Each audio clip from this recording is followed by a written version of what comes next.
अस्सलाम वालेकुम। My name is Farhad मजीद और आज मैं आपको केमिस्ट्री का थोड़ा सा इंट्रोडक्शन दूंगा, इसका पेपर पैटर्न और जो चैप्टर्स जो उसके कंटेंट्स हैं वो थोड़ा सा आपको मैं बताऊंगा उसके बारे में। तो अगर सबसे पहले अगर पेपर पैटर्न पे देखा जाए तो जैसा कि पहले मैंने फ़िज़िक्स को एक्सप्लेन किया था कि 17 MCQs, उसके भी 17 आते हैं, इसके भी 17 आते हैं और 20 मिनट के अंदर आपने करना होता है। सेम इसके भी इसी तरह से 33 शॉर्ट क्वेश्चन आते हैं, आपने 33 में से 22 करने होते हैं और वो जो 22 क्वेश्चन हैं हर क्वेश्चन 2 नंबर का होता है और ये आपके टोटल 44 मार्क्स से बनता है आपका। इसका मतलब है कि 7 MCQs और शॉर्ट को मिला के आपके 61 मार्क्स इसके भी बन गए। और लॉन्ग क्वेश्चंस, ठीक है, वो भी आपके 5 आते हैं, 5 में से आपने 3 करने होते हैं और आपका हर लॉन्ग क्वेश्चन 24 मार्क्स का होता है, जस्ट लाइक फिज़िक्स। फ़र्क सिर्फ इसमें यह है कि फ़िज़िक्स का जो एक लॉन्ग क्वेश्चन 8 नंबर का बनता है, जो आपने 5 में से 3 करने होते हैं, हर लॉन्ग क्वेश्चन वो 5 और 3 की रेशो होती है। यानी ये जो थ्योरी वाला क्वेश्चन है वो 5 नंबर का होता है और जो न्यूमेरिकल है वो 3 नंबर का होता है। लेकिन केमिस्ट्री में थोड़ा सा इसका पैटर्न अलग है। केमिस्ट्री में जो आपका एक लॉन्ग क्वेश्चन आता है 8 नंबर का, वो 4 4 नंबर का आता है, ठीक है। और इसमें फ़िज़िक्स में तो मस्ट है, फ़िज़िक्स में तो हर क्वेश्चन के साथ न्यूमेरिकल का आना मस्ट है, लेकिन केमिस्ट्री में ये चीज़ लाजमी नहीं है। केमिस्ट्री में न्यूमेरिकल आते हैं लेकिन हर क्वेश्चन के साथ न्यूमेरिकल नहीं होता, पाँचों के पाँचों क्वेश्चन के साथ न्यूमेरिकल नहीं होता। ज़्यादातर ये होता है कि जो आपका पहला क्वेश्चन होता है उसमें न्यूमेरिकल दिया जाता है और वो चैप्टर नंबर 1 से आता है।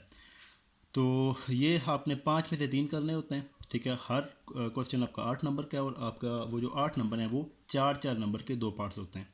इसका मतलब है कि इसके भी 10 पार्ट आते हैं और 10 में से आपने 6 करने होते हैं, हर पार्ट आपका 4 नंबर का आएगा, ठीक है। और इसका प्रैक्टिकल भी आपका अभी पेपर जो आपका पार्ट 1 में होता है वो आपका 85 मार्क्स का होता है और पार्ट 2 में जाके आपका 30 नंबर का प्रैक्टिकल होता है केमिस्ट्री का।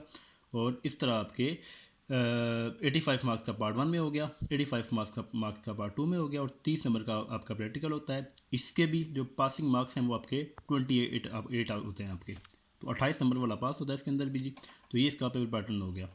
बाकी अगर आप इसका कोर्स कंटेंट देखो तो फिज़िक्स की तरह इसके भी 11 चैप्टर्स हैं, ठीक है जी। इसके भी 11 चैप्टर्स हैं और थोड़ा सा मैंने आपको पहले भी बताया था कि फ़िज़िक्स के मुकाबले में केमिस्ट्री थोड़ी सी टफ़ लगेगी आपको।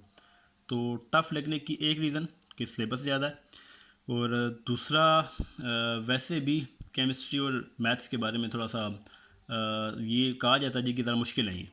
तो लेकिन ये मेरी बात याद रखिएगा, जो चीज़ जितनी ज़्यादा मुश्किल होती है, अगर आपका इंटरेस्ट हो, आप उसको टाइम दो और आपको पढ़ाने वाला अच्छा मिल जाए तो वो आपका सबसे फेवरेट सब्जेक्ट आपका वही होता है। तो केमिस्ट्री दूर से बहुत मुश्किल लगती है, लेकिन अगर आपका पैशन है, आप इसको पढ़ना चाहते हो, तो ये सबसे आसान सब्जेक्ट आपके लिए केमिस्ट्री होगा, क्योंकि इसको आपको टाइम देना पड़ेगा। ये वो सब्जेक्ट नहीं है कि आप ये सोचो जी कि मैं साल के 11 महीने जो है ना इसको हाथ भी ना लगाऊं और आखिरी महीने में मैं इसको पढ़ के पास हो जाऊं। फिज़िक्स के साथ ऐसा हो सकता है। फिज़िक्स अगर आप एक माह भी सही जान लगा के पढ़ो तो वो आपकी पास हो जाती है, क्योंकि उसका आपको पता होता है शॉर्ट क्वेश्चन कहाँ से आना है। केमिस्ट्री आपका ऐसा सब्जेक्ट है जिसको आपको टाइम देना पड़ता है, इसको समझना पड़ता है, टाइम देना पड़ता है और उसके बाद आपके लिए ज़रा भी इतनी ज़्यादा मुश्किल नहीं होती। सो इसके अगर आप देखो तो 11 चैप्टर हैं जी इसके, और 11 चैप्टर्स में से मैं आपको आगे चल के बताऊँगा, इसमें से बहुत सा सिलेबस ऐसा है जो आप लोग पहले 9 10 के अंदर पढ़ के आए हुए हो। जैसा कि अगर आप देखो आपका चैप्टर नंबर 5 आपका जो है एटॉमिक स्ट्रक्चर, तो ये इसमें आपका बहुत सा सिलेबस ऐसा गिवन है। बोर की थ्योरी इसमें गिवन है, प्लांक क्वांटम थ्योरी आपकी इसके अंदर गिवन है। इसके अंदर आपका कैथोड, प्रोटॉन, इलेक्ट्रॉन, वो आपकी स्टोरी इसके अंदर गिवन है सारी। तो इसमें बहुत सा सिलेबस आपका ऐसा गिवन है जो आप 9th में पढ़ के आए हुए हो, ठीक है। इसके अलावा अगर आप चैप्टर नंबर 6 में आओ, केमिकल बॉन्डिंग आपका इसमें गिवन है, तो उसमें भी आपका बहुत सा आपका ऐसा सिलेबस है जिसमें आपका आयनिक बॉन्ड, कोवलेंट बॉन्ड, आपकी आयोनाइजेशन एनर्जी, इलेक्ट्रॉन एफिनिटी, ये सारा आप 9th में पढ़ के आए हुए हो। तो जिस बच्चे की 9th में केमिस्ट्री में उसको इंटरेस्ट था मैट्रिक में 9 10 में उसको केमिस्ट्री की समझ थी, उसको इंटरेस्ट था, तो उसके लिए ये इतनी ज़्यादा मुश्किल नहीं होगी फिर, क्योंकि इसमें काफ़ी सारा सिलेबस आपका जो है, जो अब मैंने मिसाल के तौर पर 2 चैप्टर के बारे में बता दिया, और चैप्टर्स भी हैं जो आपका सिलेबस पीछे से वही आएगा जो यहाँ पे दोबारा रिपीट होगा। तो 11 चैप्टर्स हैं जी ये, और 11 चैप्टर्स में से कुछ चैप्टर्स ऐसे हैं जिनके एंड पे न्यूमेरिकल्स भी गिवन है। जिस तरह मैंने आपको बताया था कि फ़िज़िक्स की एक्सरसाइज जो होती है 22 में से तकरीबन 18 20 क्वेश्चन आपकी एक्सरसाइज में से आते हैं शॉर्ट क्वेश्चंस। तो केमिस्ट्री में वो शर्त नहीं है, केमिस्ट्री में लाजमी नहीं है कि ऐसा हो। केमिस्ट्री में इस तरह की एंड पे एक्सरसाइज पे उस तरह के क्वेश्चन गिवन नहीं है कि आप ये कहो जी कि उधर से ही आएंगे। हाँ, ये बात ज़रूर है कि केमिस्ट्री का जो 50% पेपर आता है वो तकरीबन एक्सरसाइज में से आता है। ठीक है, उस वो जो 50% आपका पेपर आता है उसमें आपके लॉन्ग शॉर्ट MCQs मिक्स हैं। ठीक है, इसमें ऐसा उस तरह से हर चैप्टर के एंड पे उस तरह से शॉर्ट क्वेश्चन गिवन नहीं है जो आपको पता हो जी कि इसी में से आना पेपर।